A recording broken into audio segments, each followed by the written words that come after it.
Today I'm here with Nick and we're going to be handling the most notorious snake of them all, the deadliest snake. No, we're actually going to be showing you. Now this is the black mamba. Everybody knows what a black mamba is, and that's because everybody is afraid of a black mamba. But do we really need to be so scared of these snakes? Yeah, they're probably one of the most misunderstood snakes out there, and they've got a really bad reputation. But they're just cool snakes, and we want to show you that. Now let's see how this guy responds. Not aggressive, not trying to attack. First thing he's gonna do is probably just try get away. As you can see, Nick is moving very slowly.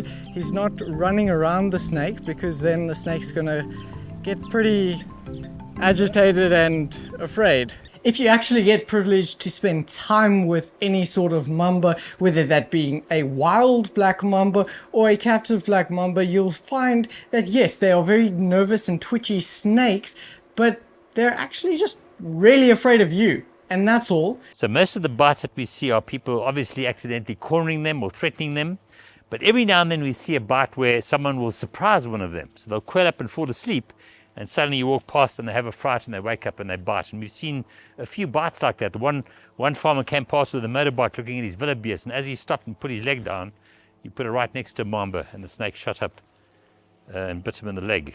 If you keep 6 paces back, there's nothing the snake can really ever do to you. And handling the snake is not as exciting as it seems. Yes, the snake is a little bit more tricky to handle because it's quick, it's a large snake, and it's really good at climbing, but it's not as dangerous as it's made out to be. If I'm slow, he's calm. If I'm less slow, he's less calm. Thanks, Dick. If I start running around and racing with a snake, it's going to respond and react completely differently to this right here. I just got to be nice and slow and just watch its movement. Kind of just take the snake for a walk here, which is quite cool. Who can say they've taken a mamba on a walk? An interesting thing with black mambas is they possess an alpha neurotoxin which is lacking in the other mamba species, primarily because these guys are a mammalian feeder, so they don't eat as many birds as your other mamba species. That alpha neurotoxin has to act incredibly quickly. It binds to your postsynaptic membrane, which basically stops the action between that and your nerves, so you'll get a really fast, wicked response to this venom, shutting down your nervous system. Believe it or not, by the stump of this tree here, there is a black mamba. And the crazy thing is, it's not chasing me. Why is that? Well, the fact is snakes don't actually chase you. If I get my buddy Nick over here to just kind of lift the front half of the snake up, you can see that the snake it's got its own free will, and it's right here, and it is not doing anything to me, even if I kind of touch its tail over here. In fact, this past season in KwaZulu-Natal alone, there were a few snake catchers that removed over 200 wild black mambas in people's homes. And remember, these snakes were probably cornered in the corner of a house, behind something, so those are like the most aggro they can get. Over 200 of them, and guess what happened? No bites.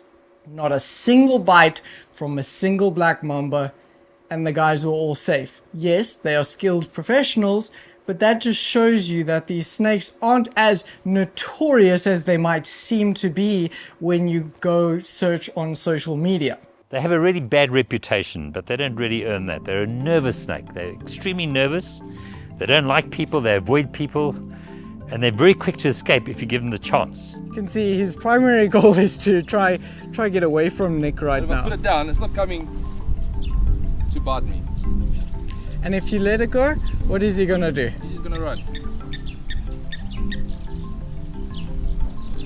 So yes, it is a nervous snake. It's highly calculated and will not hesitate to bite if cornered, and generally gape open the mouth, show you that inky black interior, and generally give a few little pecks as a bite. So keep your clear, but my question to you is, are they really as bad as people say they are? And I know everybody's going to say, oh, this is a captive mamba, wild mambas act completely differently, but in fact I have had experience with a wild mamba. I know it's going to be said, yes, Bryce, this is a captive black mamba, it's tame, it's used to people. Yes, that might be the case, but have you ever experienced a black mamba in the wild coming past it? If so, can you comment on it? I have personally experienced a black mamba in the wild, not too frequently, but guess what? I was on a hiking trail, walking, and we spotted this black mamba through the tall grass thicket, and what did the snake do? It was maybe about 15 meters away. The snake reared up like a black mamba does, and just checked over the tall grass, looked at us, we stayed still, admired the snake from a distance, and then it just cruised on its way and did whatever mambas do during the day. It didn't all of a sudden shoot fast into the bushes, which is highly likely, and that's what I thought would be the main case. And what many other people think is it's going to chase you or whatever. That simply does not happen. There are many myths involving black mambas, some really ridiculous, crazy ones. In fact, this might get a laugh out of you.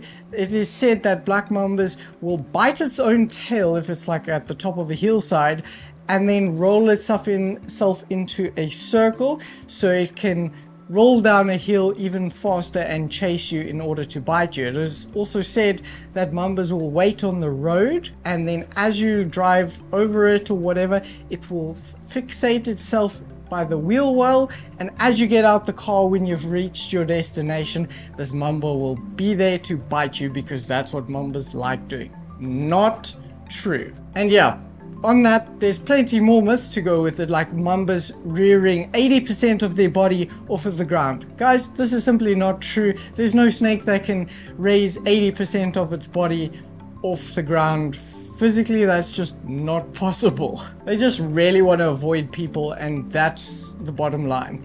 Okay, now let's see how Nick puts the snake back in its tube. Let's see how that works. Where is it? And there goes the snake. Just like that, you have a trained black mamba going into the tube. All we do is lift it at a 45 angle. Snake's inside, all secure, no chance of getting bitten.